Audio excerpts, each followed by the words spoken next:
Hello viewers, if you are new to the channel, please hit the like and subscribe button and share it with your friends. Also, click on the bell icon so that you get the latest information about the videos that are uploaded. Hello students, welcome back to the new video. In this video, we are going to continue the ongoing chapter number 12, Reproduction in Plants. In today's session, we will discuss about pollination and agents of pollination. First of all, we will discuss about pollination. Pollination can be defined as the transfer of pollen grains from the anthers of stamens to the stigma of pistil. It can be of two types, that is self-pollination and cross-pollination. So, when the pollen grains, that is the male reproductive cell, transfer from anther to the stigma of the pistil, that process is known as pollination. It can be of two types, that is self-pollination and the next one is cross-pollination. Let us discuss about self-pollination. The transfer of the pollen grain from the anthers of a flower to the stigma of the same flower is called self-pollination. Here, the transfer of pollen grains takes place from the anther of a flower to the stigma of the same flower. That type of pollination is known as self-pollination. This type of pollination can take place in bisexual plants. Now you know what are bisexual flowers. That means if the flower which has got both male reproductive part and female reproductive part in the same flower, it is known as bisexual plants. Now let us see what is cross-pollination. The transfer of the pollen grains from the anther of a flower to the stigma of another flower of the same plant or another plant of the same kind is called cross-pollination. So here the transfer of pollen grains is taking place from the one flower to the another flower. It can be of the same plant or another plant of the same kind. That is known as cross-pollination. It takes place in both bisexual as well as unisexual plants.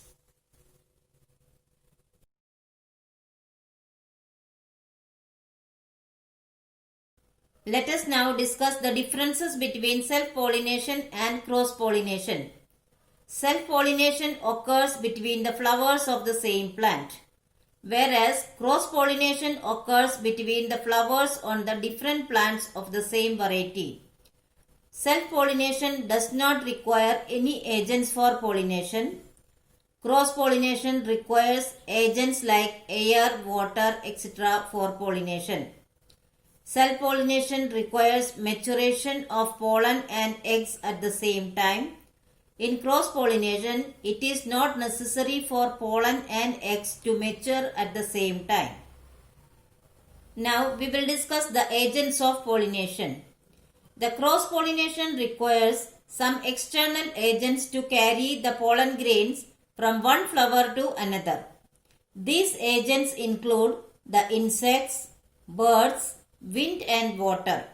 They are called pollinating agents or agents of pollination. So, we have seen that in cross-pollination some agents are required. These agents carry the pollen grains from one flower to another. Examples are insects, birds, wind and water. So, they are known as agents of pollination. Now we will discuss about insects as an agent of pollination. Insect pollination is carried out by the insects such as honeybees, butterflies, moths, etc. This process of pollination occurs in plants where they have colored petals and a strong odor to attract insects. For example, rose. The insect visits flowers in order to collect nectar, edible pollen grains. Here, in the previous session, we have discussed that flowers have very colorful petals. These petals, colorful petals actually attract the insects for pollination. So, either colorful petals or very strong odor attract the insects. so that they will act as the agents of pollination, that is transferring pollen grains from one plant to another.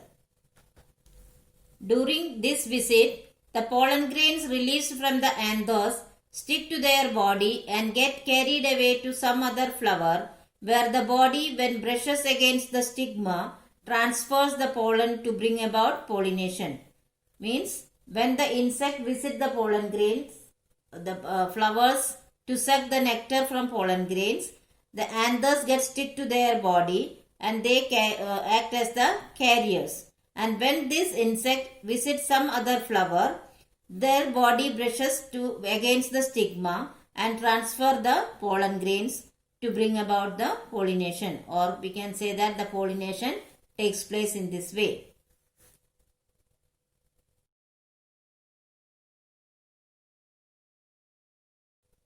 Now let us discuss about birds as an agent of pollination.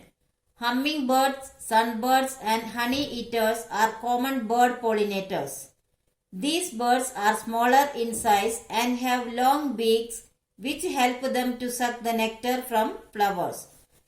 While doing so, some pollen grains get attached to their beaks and get carried away to the other flowers, where they get deposited to the stigmas of these flowers.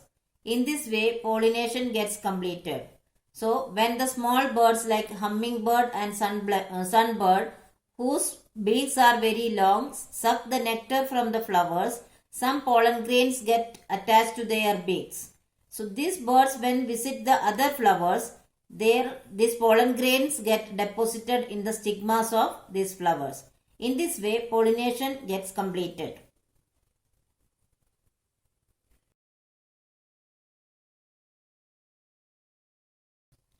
Now, let us see how wind acts as an agent of pollination. This is the most common method of pollination. Wind-pollinated plants like ragweed do not have sepals and petals, nor do they produce nectar to attract birds or insects. As a result of it, these plants use wind as their agent of pollination. The pollen grains of such plants are very smooth and light to be carried away by wind. So, the plants whose agent of pollination is wind do not have very attractive petals, or nor do they produce nectar. So, they cannot attract the insect. In such plants, the pollination is taking place with the help of wind. Their pollen grains are very smooth and light, so that it can be carried by the wind.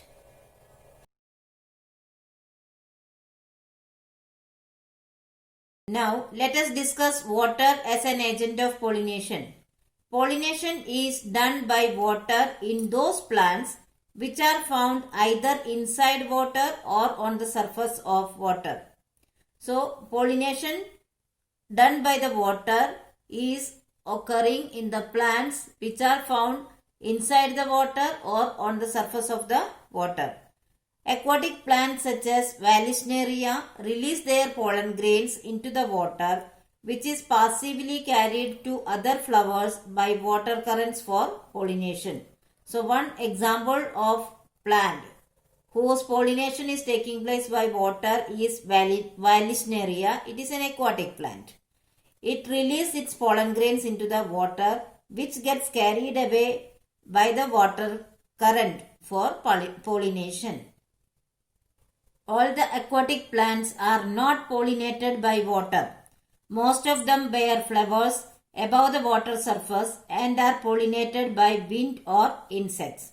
So, even though water is an agent of pollination, all the aquatic plants are not pollinated by it. Most of the aquatic plants bear flowers which can be seen above the surface of the water and are pollinated by wind or insects.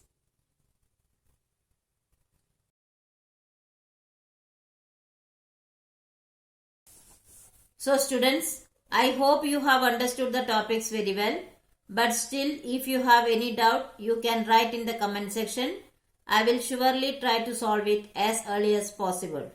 Here are some review questions. Please solve it in your notebook. Thank you.